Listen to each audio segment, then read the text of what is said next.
ॐ ज्ञानतिमिरन्दस्य ज्ञानाञ्जनशलाकया चक्षुरुन्मिलितं येन तस्मै श्रीगुरवे नमः। श्रीचैतन्यमनोभीष्टं स्थापितं येन भूतले स्वयं रूप कदा मह्यं ददाति स्वपदातिकं। वन्देऽहं श्रीगुरो श्रीयुतापदकमलं श्रीगुरुर्वैष्णवांश्च श्रीरूपं सागरजाता सहगना रघुनाथान्वितं तं सजीवं साद्वैतं सावधूतं परिजनासहितं कृष्णचैतन्यदेवं श्रीराधा कृष्णपादान् सहगना ललिता श्रीविशाखान्वितंश्च। नमो ॐ विष्णुपादाय कृष्णप्रेष्ठाय भूतले श्रीमते भक्तिवेदान्त स्वामीति नामिने। नमस्ते सरस्वती देवे गौरवाणी प्रचारिणे निर्विशेष शून्यवादी पाश्चात्यदेशतारिणे। वञ्चाकल्पतरुभ्यश्च कृपा सिन्धुरेव च पतितानां पावनेभ्यो वैष्णवेभ्यो नमो नमः। जय श्री कृष्ण चैतन्य प्रभु नित्यानंद श्री अद्वैत गदाधर श्रीवासादि गौर भक्तवृंद। हरे कृष्णा कृष्णा कृष्णा हरे हरे हरे राम राम राम हरे हरे। हरे कृष्ण। टेक्स्ट 38। ततो वेद्याश्रमं बालो गले सर्प कलेवरम् पितरं वीक्ष्य दुःखार्तो मुक्तकण्ठो रुरोहः। Translation. Thereafter, when the boy returned to the hermitage, he saw a snake on his father's shoulder, and out of his grief, he cried very loudly. तो हमने यहाँ तक चर्चा किया कि श्रृंगी परीक्षित को श्राप देते हैं। क्यों? क्योंकि वो अपना ब्रह्म तेजस दिखाना चाहते हैं। तो श्रृंगी के लिए एक खेल था, अपने दोस्तों के साथ खेल रहा था और उसको ये समाचार मिला कि परीक्षित ने उनके पिता के गले पे सर्प डाला है, मरा हुआ सर्प। और श्रृंगी को अभी अभी रिसेंटली ब्रह्म तेज का शक्ति मिला था। तो अपने दोस्तों के सामने श्रृंगी प्रदर्शन करना चाहता था अपनी शक्ति का। इसको इंग्लिश में बोलते हैं शो ऑफ। कुछ अच्छा मिलता है दोस्तों को दिखाता है कि नहीं? अच्छा नया कंपास बॉक्स लाया तो दोस्तों को दिखाते हैं, उसमें आनंद आता है दोस्तों को दिखाने का। तो वैसे श्रृंगी उसको नया ब्रह्म तेजस मिला था, तो इसलिए बहुत एक्साइटमेंट था। तो प्रभुपाद बताते हैं कि जो कौवे हैं ना, कौवे में भी दो तरह के होते हैं, एक नया कौवा और एक पुराना कौवा।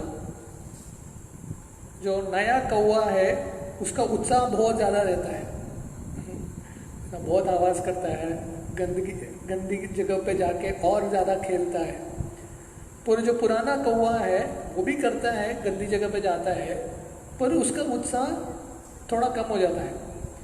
नया जब व्यक्ति रहता है उसमें अंदर बहुत सारा जोश रहता है और बहुत बार ये जोश में व्यक्ति का होश ही खो बैठता है। तो यहाँ पे श्रृंगी इतना जोश में है, अपने बच्चों को दिखाना चाहता है, दोस्तों को, मेरे पास भी शक्ति है, मैं भी कम नहीं हूँ, मैंने भी कुछ हासिल किया है। तो वो दिखाने के लिए वो परीक्षित को श्राप दे देता है। और वो भी क्या श्राप? कि 7 दिन में मृत्यु हो जाएगा परीक्षित का।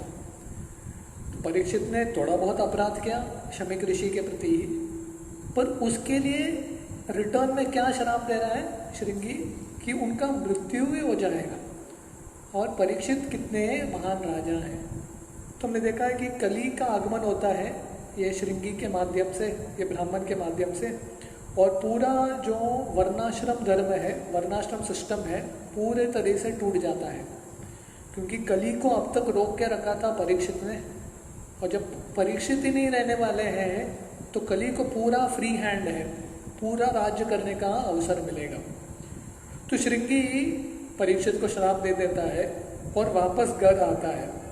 तो जब वापस आता है घर में तो देखते हैं कि अभी भी उसके पिता शमीक ऋषि समाधि में ही बैठे हैं, ध्यान में ही बैठे हैं, और उनके गले पे अभी भी वो सर्प है।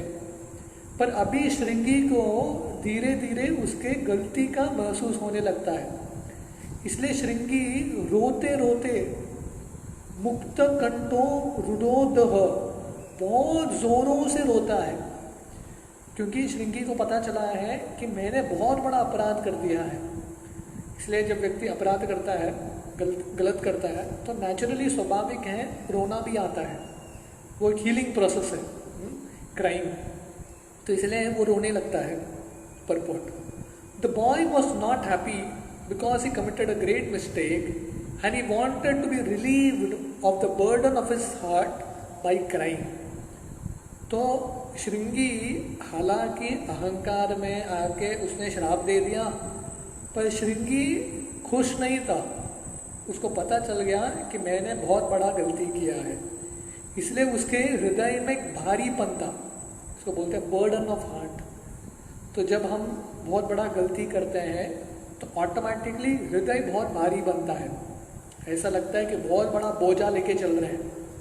तो वो बोझे को निकालने के लिए बहुत बार व्यक्ति रोता है, क्राइम। रोने से बोझा है कम होता है। जैसे किसी के घर में कोई अगर गुजर जाता है तो वो बोझा है, बहुत दुख का एक बोझा है, तो बोझा कैसे हल्का होता है, बहुत बार रो के। जब बहुत सारा आंसू बहेगा तो वो बोझा ऑटोमेटिकली कम होता है। तो इसलिए यहाँ पे श्रृंगी रो रहे हैं। So after entering the Hermitage and seeing his father in that condition he cried loudly so that he might be relieved. तो जब वो देखते हैं कि उनके पिता ये अवस्था में है, उनके गले पे सर्प है, तो श्रृंगी के अंदर बहुत सारे इमोशंस चल रहा है। एक तो उसको दर्द भी हो रहा है कि उसके पिता के साथ अपमान हुआ है, दूसरा उसको ये भी दर्द हो रहा है कि मैंने बहुत बड़ा एक गलती किया है, परीक्षित को श्राप दिया है। तो इसलिए उसके हृदय के दर्द को, भारीपन को हल्का करने के लिए रोता है। But it was too late, the father regretted the whole incident. But already समय बीत चुका था, एक बार श्राप निकल गया मुख से तो श्राप वापस लिया नहीं जाता।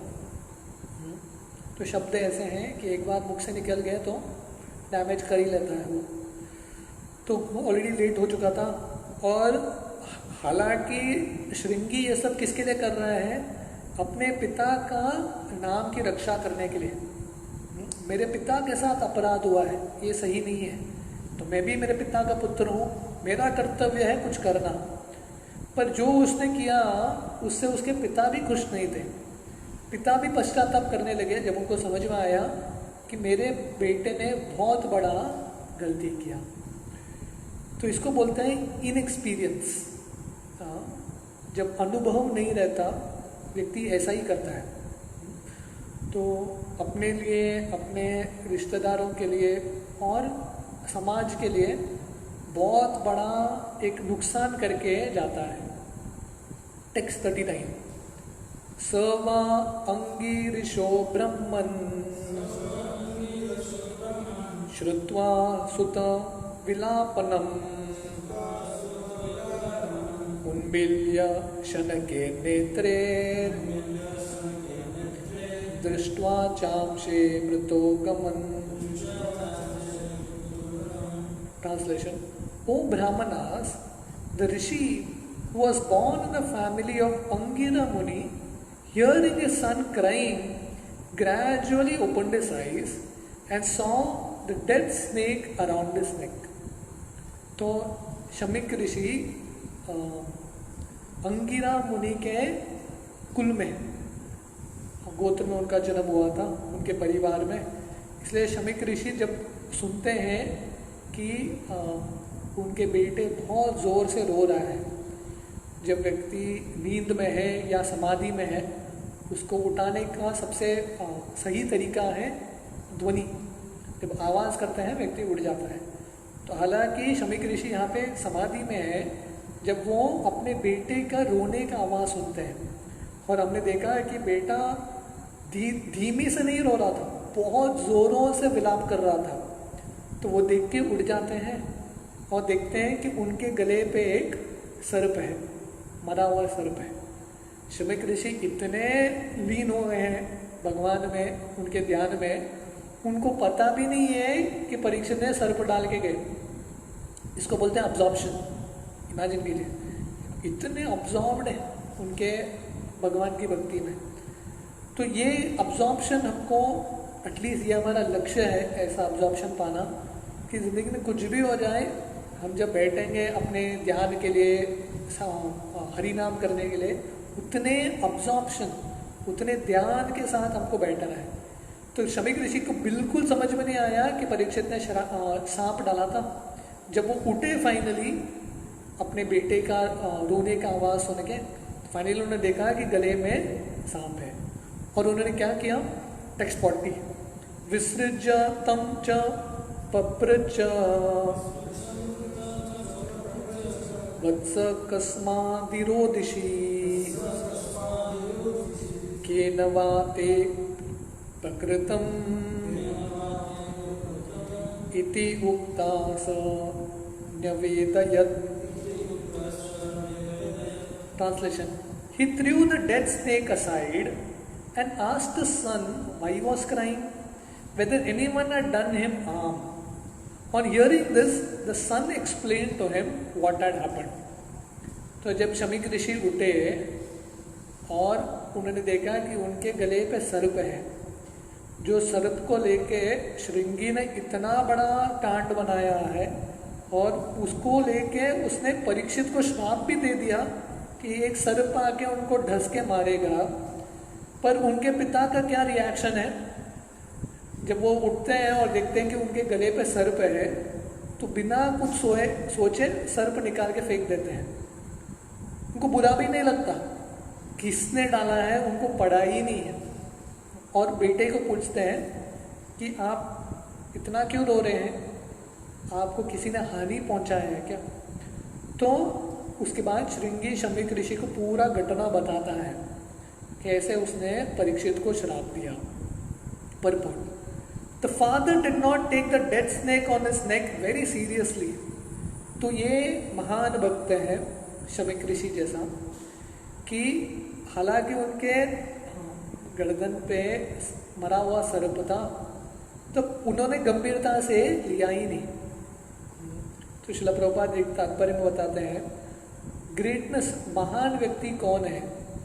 The greatness of a person is estimated by one's ability to tolerate provoking situations. तो महान व्यक्ति कौन है? जब उसके ज़िंदगी में विपदा आता है, जिससे उसकी जो धैर्यता है, सहनशीलता है, उस पर टेस्ट आता है। कोई उनको उत्सुक करने का प्रयास करता है, पर ऐसा व्यक्ति सहन करता है बिना रिएक्ट किए, सिर्फ टॉलरेट करता है। ऐसा व्यक्ति महान है सही में। तो हम देखते हैं कि शमीक ऋषि भी महान है और परीक्षित भी महान है। शमीक ऋषि का उनके गले पे सर्प था, तो उनको फर्क ही नहीं पड़ा। He did not take it seriously, बिल्कुल सोचे नहीं वो किसने डाला, क्यों डाला, को फर्क ही नहीं पड़ा। मरा हुआ सर्प है, जिंदा तो नहीं है, निकाल के फेंक दिया उन्होंने। और परीक्षित को भी जो श्राप मिला, परीक्षित ने भी उसको सीरियसली लिया ही नहीं, स्वीकार कर लिया, भगवान का इच्छा है। ही सिंपली थ्रू इट अवे। तो शमीक ऋषि ये जो सर्प है उसको निकाल के फेंक देते हैं। Actually there was nothing seriously wrong in Maharaj Parikshit act, but the foolish son took it very seriously and being influenced by Kali he cursed the king and thus ended a chapter of happy history.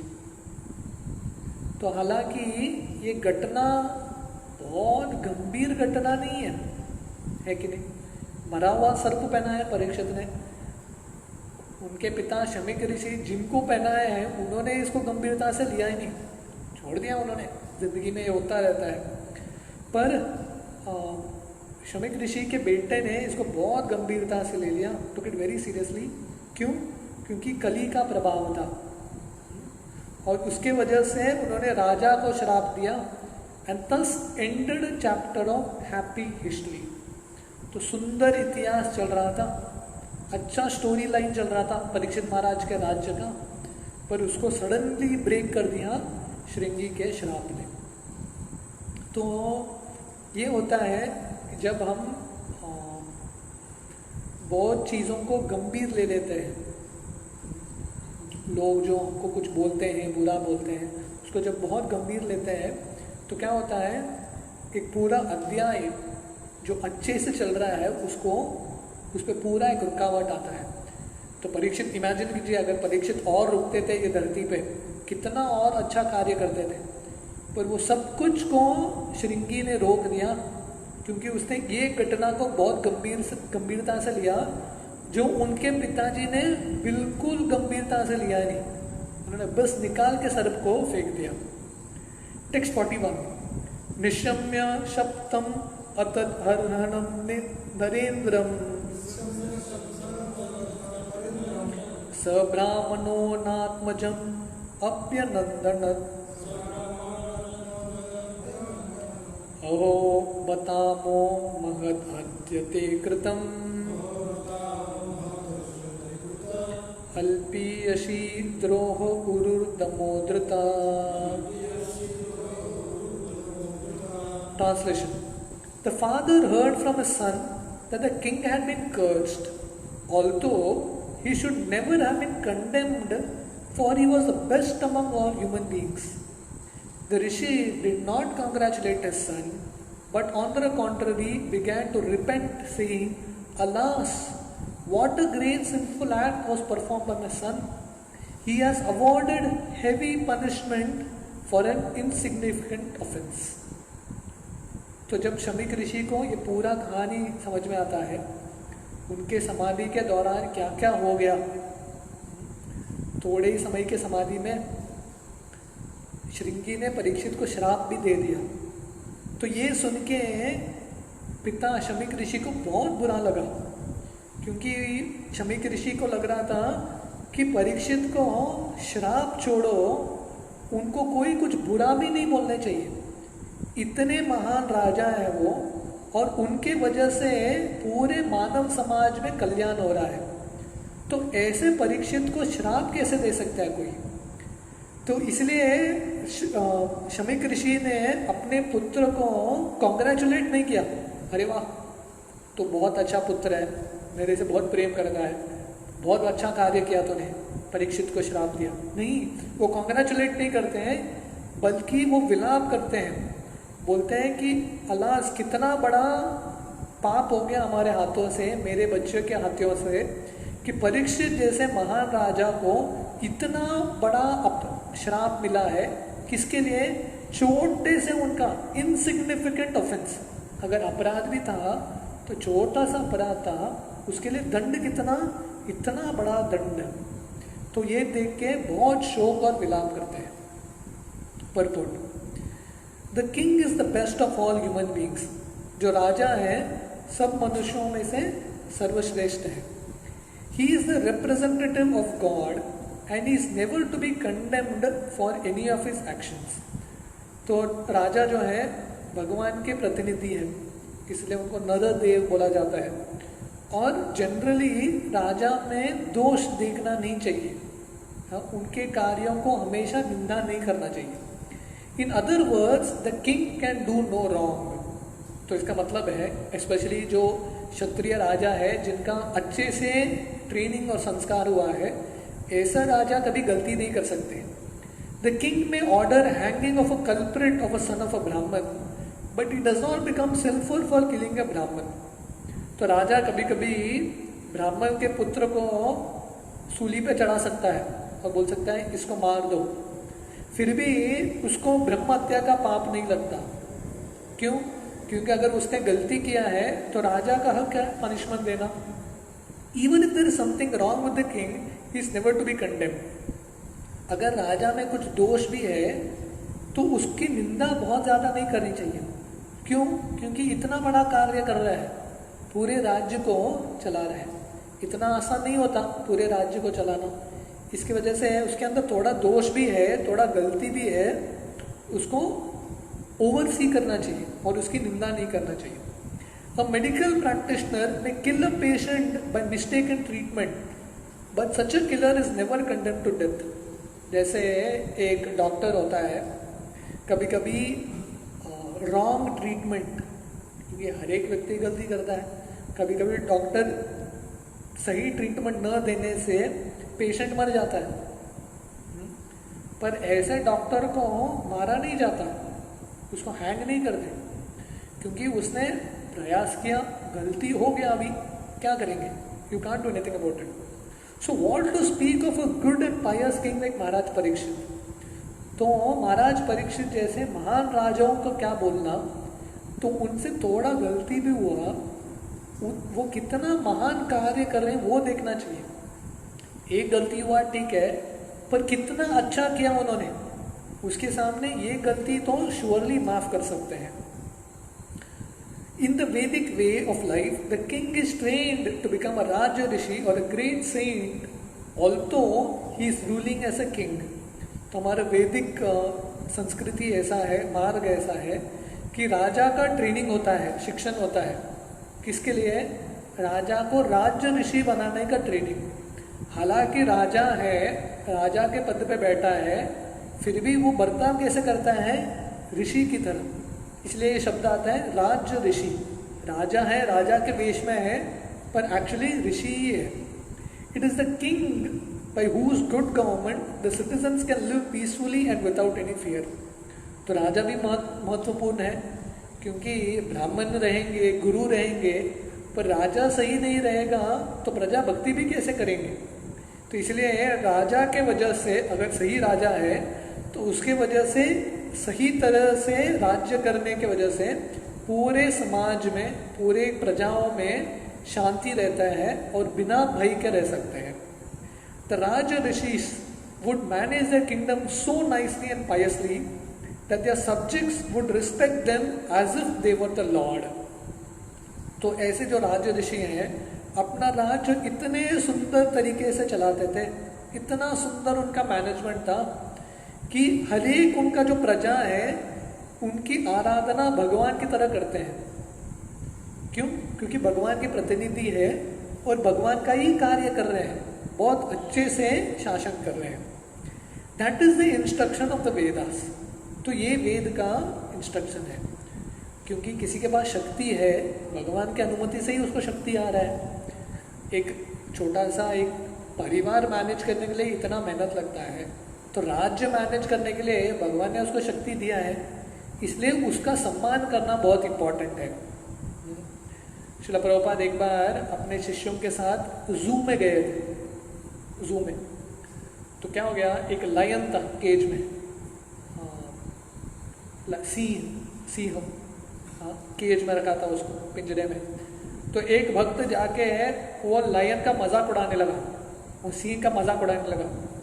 तो प्रभुपाद बोले नहीं, उसका सम्मान करो, राजा है वो, king among animals, तो उसका भी सम्मान करना चाहिए। तो वैसे ही जो एक्चुअल राजा है, सही तरीके से जो राज्य करते हैं, उनका सम्मान करना बहुत इंपॉर्टेंट है। That is the instruction of the Vedas. The king is called Narendra or the best among the human beings. इसलिए राजा का एक नाम है नरेंद्र या नरदेव, क्योंकि मनुष्यों में से वो राजा है, इंद्र के समान है या भगवान के समान है। How then could a king like Maharaj Parikshit be condemned by an inexperienced puffed up son of a Brahman, even though he had attained the powers of a qualified Brahman? तो अगर राजा को इतना सम्मान देना चाहिए, परीक्षित जैसे महान राजा, महान जो संत हैं, उनको कितना सम्मान देना चाहिए, पर यहाँ पे श्रृंगी ने क्या किया, उसके घमंड के वजह से, अहंकार के वजह से और अनुभव न रहने के वजह से, बचपना के वजह से उसने ऐसे परीक्षित को श्राप दे दिया, सिर्फ अपना ब्रह्म तेजस दिखाने के लिए। Since Shamik Rishi was an experienced good Brahman, he did not approve of the actions of his condemned son. तो क्योंकि शमिक ऋषि अनुभवी अच्छे स्वभाव के बर्ताव के ब्राह्मण हैं, तो उन्होंने अपने जो पुत्र हैं उनके कार्य को अप्रूव नहीं किया, बल्कि उसका तिरस्कार किया और बोले ये सही नहीं है, तुमको ऐसा करना नहीं चाहिए था। He began to lament for all that his son had done. तो इस तरह से शोक करने लगे, जो भी उनके पुत्र ने किया है उसके लिए बहुत पश्चाताप करने लगे, क्योंकि शमिक ऋषि को लगने लगा अल्टीमेटली पिता तो मैं ही हूँ, उत्तरदायित्व तो मुझे ही लेना है। सब लोग बोलेंगे मेरी ट्रेनिंग की वजह से लड़का ऐसा बना है। तो इसलिए शमिक ऋषि क्योंकि बहुत रिस्पॉन्सिबल अनुभवी ब्राह्मण थे, उनको लग रहा था ये दोष मेरा भी दोष है, सिर्फ मेरा पुत्र का दोष नहीं है, अपराध नहीं है, ये मेरे स्वयं का अपराध है। इसलिए बहुत विलाप करने लगे। The king was beyond the jurisdiction of curses as a general rule and what to speak of a good king like Maharaj Parikshit. तो जनरली जो राजा भी है उसको कोई श्राप देता नहीं है, अगर थोड़ा गलती भी करे उसको श्राप नहीं दिया जाता, और परीक्षित जैसे राजा को कौन श्राप देगा। The offense of the king was most insignificant, and his condemned to death was certainly a very great sin for Shringi. Therefore, Rishi Shamik regretted the whole incident. Parikshit ने किया हुआ गलती बहुत तुच्छ, बहुत छोटा गलती था, गलती भी नहीं था, पर यहाँ पे उसके विपरीत जो दंड, जो श्राप श्रृंगी दे रहा है वो बहुत महान श्राप है, बहुत कठोर श्राप है। इसलिए शमिक ऋषि बहुत विलाप कर रहे हैं, बहुत पश्चाताप कर रहे हैं कि मेरे बेटे के हाथों इतना बड़ा अपराध हो गया, इतना बड़ा पाप हो गया, इतने महान संत के प्रति हमने अपराध किया। तो शमिक ऋषि को बहुत बहुत बुरा लग रहा है। तो हम टेक्स्ट 42 से कल सुबह कंटिन्यू करेंगे। हरे कृष्ण।